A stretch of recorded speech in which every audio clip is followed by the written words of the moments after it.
दोस्तों, कितना मजा आए अगर हम लॉज ऑफ थर्मोडायनेमिक्स को उसके स्टेटमेंट से नहीं, उसके मतलब से समझ पाए, राइट? तो चलिए डॉक्टर सीपी स्नो के रियल लाइफ स्टेटमेंट से इन फंडामेंटल लॉज की गहराइयों को एक्सप्लोर करते हैं। हेलो दोस्तों, welcome back to our channel SAP institute. My name is Amit Kumar Tiwari और आज हम सीखेंगे laws of thermodynamics doctor CP Snow के तरीके से। और अगर आपको हमारी वीडियोस अच्छी लगे और ऐसा मजेदार कंटेंट आप आगे भी पाना चाहते हैं तो सब्सक्राइब करना ना भूलें। तो चलिए शुरू करते हैं अपना पहला point, first law of thermodynamics.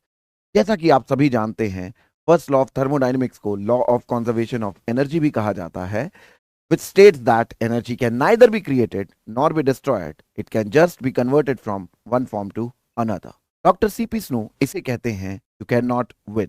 इसका मतलब यह होता है कि आप नेचर से जीत नहीं सकते, because you can not create anything out of nothing. और आप जीतते तभी हैं जब आप कुछ एक्स्ट्रा क्रिएट करते।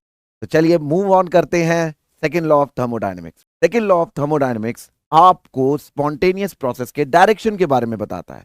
जैसे कि जो हीट होती है वो हमेशा हॉट बॉडी से कोल्ड बॉडी की तरफ चलती है।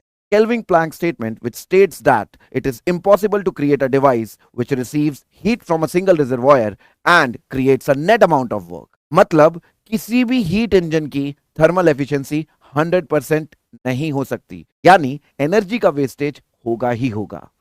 Doctor CP Snow second law of statement को कहते हैं कि you can't even break even. Break even करने के लिए आपने जितना लगाया होता है उतना आपको वापस मिल जाता है। जब एनर्जी की टर्म में आप जितना लगाएंगे आपको उतना कभी भी वापस नहीं मिलेगा, because you can not have 100% of efficiency, that's why you can't even break even. और लास्ट है third law of thermodynamics. Third law of thermodynamics which states that entropy of a system approaches a constant minimum value at the temperature of absolute zero. मतलब जब आप absolute zero पे पहुंचते हैं आपके system की एंट्रोपी मिनिमम हो जाती है, यानी वेस्टेज जीरो हो जाएगा, यानी एफिशिएंसी 100% हो जाएगी। और डॉक्टर सीपी स्नो इसे कहते हैं that you can't get out of the game. वो ऐसा इसलिए कहते हैं क्योंकि आपको पता है कि आप 0 केल्विन पे जाके 100% एफिशिएंसी अचीव कर लेंगे, but you can't achieve absolute zero. आपको पता है कि जीरो अचीव करते ही मेरी एफिशिएंसी 100% होगी, but you can't get out of the game because you can not achieve it. अगर मैं इन तीनों लॉज को डॉक्टर सीपी स्नो के अनुसार समराइज करना चाहूं तो वो होता है, फर्स्ट लॉ ऑफ थर्मोडायनेमिक्स को वो कहते हैं you can't win because you can not create anything out of nothing. Second law कहता है you can't even break even, क्योंकि आप जितनी मर्जी कोशिश कर लीजिए एनर्जी का वेस्टेज होगा ही होगा। And the third point is you can not get out of the game because आपको पता है कि आप जीरो पे पहुंच के 100% एफिशिएंसी अचीव कर लेंगे, but you can't achieve absolute zero. आपको समझ में आया कि जो यूनिवर्स है वो अपने ही लॉस पे चलता है और हमें उन लॉस को रिस्पेक्ट करना पड़ता है।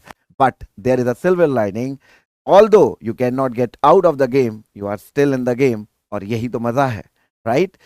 Thanks for joining us on this epic journey of laws of thermodynamics. Don't forget to like, share, and subscribe for more fascinating content. Until next time, stay curious and keep exploring the wonder of science. Thank you very much.